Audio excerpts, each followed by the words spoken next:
So this will be stream only, and we did mention the Video Game Makers Unite show. Last month I got to introduce Rich Vogel, who until very recently was head of Battlecry Studios, and before that he was partners with Gordon Walton at BioWare Austin. They shipped Star Wars: The Old Republic. Yes. But he has recently been on the news as being the new Chief Operating Officer at Certain Affinity. Yes. Which is the largest independently owned employer of game developers in Austin, and has a new IP that they showed off behind closed doors at E3 this year. Yes. He related a story that I consider part of the secret history of Austin. And this may be a clip that you want to save separately. It's been recorded, so everything is, they're still live. We're still recording. So the office that BioWare Austin was in the Domain. And I didn't realize it was in the Domain. It was in the Domain for a long period of time. Now everything EA has been moved out to their Parmer campus. But before BioWare was there, Midway Austin was in that building. Really? And it wasn't even called the Domain at that point. There was a bunch of like IBM had a big campus out there north of the Pickle Research campus. Yeah.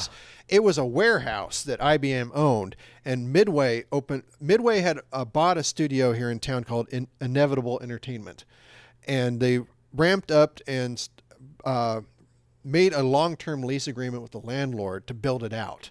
Like their goal was, we want MTV to come in and do a remote on this. And they ramped up on the project, became Black Site Area 51. Oh. And it wasn't very good. No. They also had a separate project that was this big project. It was codenamed Criminal, and I have no idea what it was supposed to be about. But I couldn't even tell you. In any case, again, like I said, they made a long-term lease agreement, and Sway, the hip-hop DJ. Yes. Like MTV had briefly a game track called The G-Hole. Yeah. They sent Sway down to talk to Harvey Smith. Well, because they'd sent Sway, like, at one point to talk to the boys at, like, Rooster Teeth, like, when Rooster Teeth was beginning, too. So, but he was, maybe it was been the same time. Probably around the same time. Yeah. Probably exactly the same time. So, like, Austin's doing all this crazy game things. Yeah, what's his Rooster Teeth thing? Whatever. What's his red versus blue type stuff? Well, here again, Sway, what he knows about video games, he's there talking about Midway, and he's asking Harvey Smith about Mortal Kombat. Of course. Because again, who knows anything about Midway but Mortal Kombat? That's the only thing is arcades. We're making Area 51. What is that? Anyway, you know that shooter game you see in the very back, like that real shitty shooter light gun game, the one that has like no style whatsoever. That's Area 51. In any case, it was a Midway property. They're trying to expand it out because when you can't play Time Crisis, play Area 51. They they let everyone go. It was like 150 people at that point, and they wanted to break their lease, and their landlord was like, no. Oh, no way. The office here in Austin was the straw that broke the back of one of the most classic American video game brands, Midway. That was the reason. And I found that out from the landlord, or from the real estate agent who sold the property. And then BioWare moved into that building. Wow. So I got to get Rich Vogel to relate this in front of the audience. We didn't tape it, so I'm going to relate it now. But I had heard about this, and I got him to tell the details for it. It's like, of course, what happens when a game studio closes is that other employers pick the corpse. Of course, and, like, you get a bunch of people. You have people that have been in the industry. They understand how to make stuff. They know how to work in more importantly, they're programmers. Right, they're software developers. They're software developers that know the tool sets, and they're already here in Austin. Yeah, so exactly. Richard hired a bunch of people that had worked at Midway, and then they were making a deal where that looks like a pretty good space. We might want to move in there because they were smaller and they got really big really fast. Right, because that's what happens. Eventually, SWTOR was like the biggest game by any measure. They're like 500 people on employ and 5-year period just to get it out. Yep. But it's an MMO, and you're not going to need that many people after you launch, so you let a bunch of people off. But before that, Rich was realizing that a lot of people that were now working for him that had worked for Midway didn't want to go back to the building. Like there's bad juju there. It's like just bad times, and they were not wanting to go in there. So what Rich did was, on the day that the landlord was they hadn't even moved in yet. The landlord was preparing the property for them, and they took down the sign Midway. On the day they did that, Rich brought a bunch of those guys that had worked at Midway and a Catholic priest. The priest did an exorcism on the building. That's amazing. amazing. No, he absolutely did this. Look, it's springing holy water. He like, had holy water. Building? That's awesome. And did a prayer for their success. My mother did that to our house, and that's fair, but that's awesome. But what he said, I had heard that this had happened. And some people had talked about it, but other people had said like it got long in the telling. But he basically said he did that as a way to make these people feel better about going back to the office, which made him look pretty good. And you think about that being a way to humanize the game devs that were working for him that had been in this place and hadn't really had a good experience at it all and didn't want to repeat, the non-success of Midway Austin by going to BioWare Austin.